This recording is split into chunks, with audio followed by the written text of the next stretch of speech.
Welcome back. Time now to Get Real. And tonight I'm doing things a little differently. In a minute, we're going to be joined by my friend Chris Farrell from Judicial Watch to discuss this topic. But I wanted to set things up for you first from my perspective. I'm 45 years old, so I wasn't around during the 40s and the 50s and the whole McCarthy years and those hearings that involved the communist blacklist. But I did listen to my grandmother and my teachers growing up. And in my adult life, I've done my research. And with that said, I'm noticing something that maybe you, the viewers out there, have noticed too.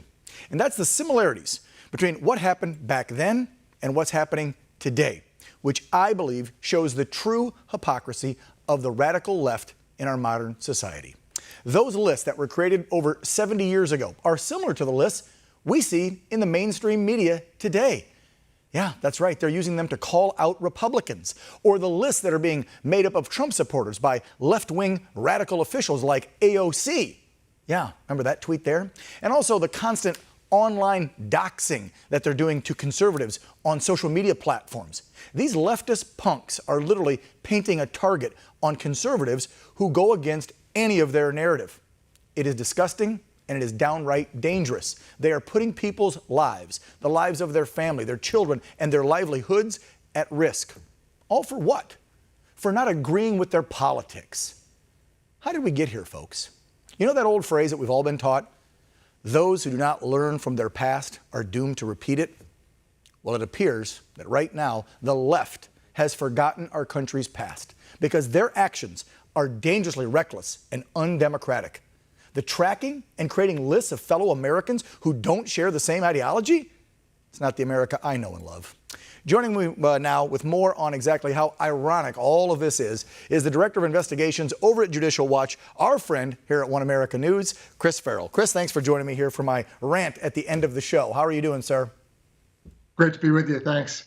So, you've looked into stuff for decades. Judicial Watch is all about tracking. And so when I called you earlier today, I knew that you would know more than me. And you've only got a couple years on me, so you know a little bit more about history than me as well. So I just wanted to kind of get your take on my feeling looking back and seeing how when communism was on the rise in the late 40s into the 50s in this country, and you had McCarthy and Republicans back then, some making lists of Hollywood celebs and then just other Americans that were potentially communists, we saw the downfall of that. People were getting blacklisted that shouldn't have. Their businesses, their lives were being ruined. And fast forward to today, and you have folks on the left who are spouting out socialism and communism, now making lists and trying to ruin the lives of conservatives who are just being patriotic and want to keep the America that we know and love in check and keep democracy alive. Isn't that so ironic? There are some great ironies here. First of all, the dirty little secret is that in large part, Senator McCarthy was correct, and the people that he identified as being communists were in fact communists. The listing was done by the Hollywood industry, by the movie industry, people reporting on each other within Hollywood. So it wasn't so much Senator McCarthy's work. Senator McCarthy was, of course, a tragically a tragic figure. He died at 48 years old, an alcoholic death. Whatever his personal foibles may be, a lot of his work concerning communist infiltration of the FDR White House and other government agencies was in fact true and accurate. Yeah, it was very warranted for the time because there were communists invading the administration, invading our country. The irony now is that we see this next step in the cancel culture. The left loves using cancel culture as a way to silence their opponents. And in this case, groups like the Lincoln Project is running around trying to intimidate law firms into not providing legal services to President Trump and other politicians who are challenging election results. Look, in America, you're allowed to have an attorney. Serial killers and drug dealers get attorneys. Why can't a politician who wants to exercise the law and challenge an election, why can't he have an attorney? Well, they're not interested in that. This is like Stasi tactics. This is out of East Germany, the kind of stuff they're doing.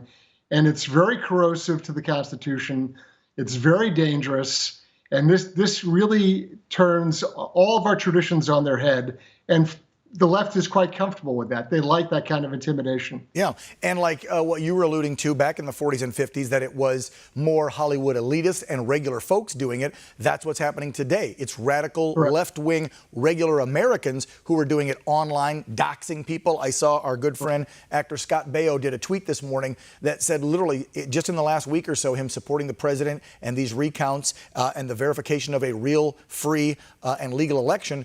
They've now been doxing him, his kids, where they go to school, his wife, where she works. I mean, this is insane what they're doing. They are literally putting conservatives' lives in danger just because we don't see eye to eye on politics. When's the last time we saw a bunch of conservatives do that to liberals? I sure as heck don't do it. And we know what happened when a Bernie supporter went after Republican congressional members at a baseball diamond and fired up the baseball diamond, nearly killing Representative Scalise and injuring others. Right. That was a radical leftist that shot Scalise. Yeah. Correct. I mean, that's I thought only conservatives had guns and shot people, though. Say that again, please. I thought only conservatives had guns and shot people. Isn't that what the left says? The narratives that are out there, Chris. I had a SOT, when we say SOT, people at home don't understand what that means, sound on tape, a soundbite that I wanted to play from President Reagan, who this was the late 40s when he said this during those Senate hearings. So he was then just actor Ronald Reagan, not even governor yet, of course. And what he said, I think, is very poignant, very insightful for what's happening right now today, where you should be allowed in our democratic society with free speech, which we still kind of have. It depends if you're on social media or wherever, that you have to have all sides. That means if you've got someone spouting communism, someone spouting capitalism, socialism, whatever it may be, that's what a free society and a democratic society and a republic is about. You're allowed to have that free speech and say it. And what he says right at the end of this, it's only 30, 40 seconds. I want to play that and get your thoughts on what Reagan said back then.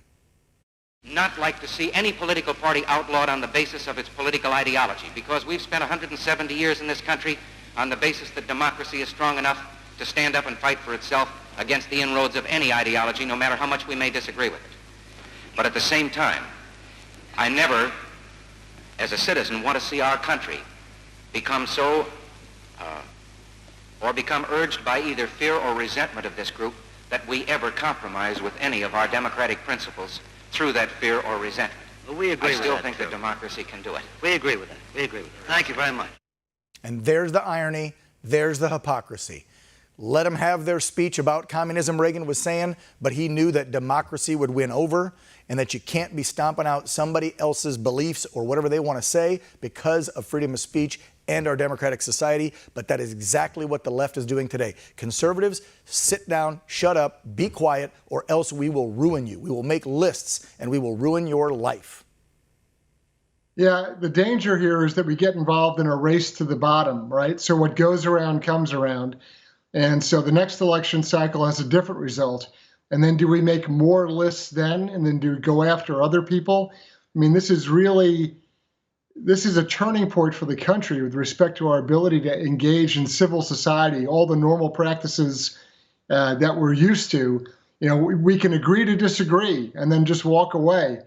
This is not what we're talking about here. This is targeting. This is really vicious police state mentality, and it has to be rejected. You got it. And we can never lower ourselves to what the radical left is doing. And I love throwing this one, and we'll end on this, Chris, throwing it right back in their face. I will use Michelle Obama's famous phrase, when they go low, we go high. So conservatives out there, remember, as these left-wing radicals continue to attack our conservative voices, just say, I agree to disagree, like Chris just said. I've been saying it for decades. Chris Farrell, Judicial Watch, thanks for coming on, man. Help us wrap up the show here tonight. I appreciate it. Thank you. That's going to do it for Real America tonight. We thank you for tuning in so much. If you'd like to send us a message, sound off, whether it's good or bad, there you go. My Twitter handle. You can get a hold of us on Facebook, send us an email, check us out online. And by the way, we know that millions of folks out there have been running away from that one cable network, Fox. So as you tune in to One America News, we appreciate it. If you're trying to find us, you're watching this some other version online, but you're not watching it live all the time every day like you'd like to, contact Dish Network, your cable provider, and say, put One America News on. Demand it. Get it. We'll see you tomorrow, same time, 5 p.m. Pacific, 8 p.m. Eastern. Until then, folks, be proud, be safe, and God bless.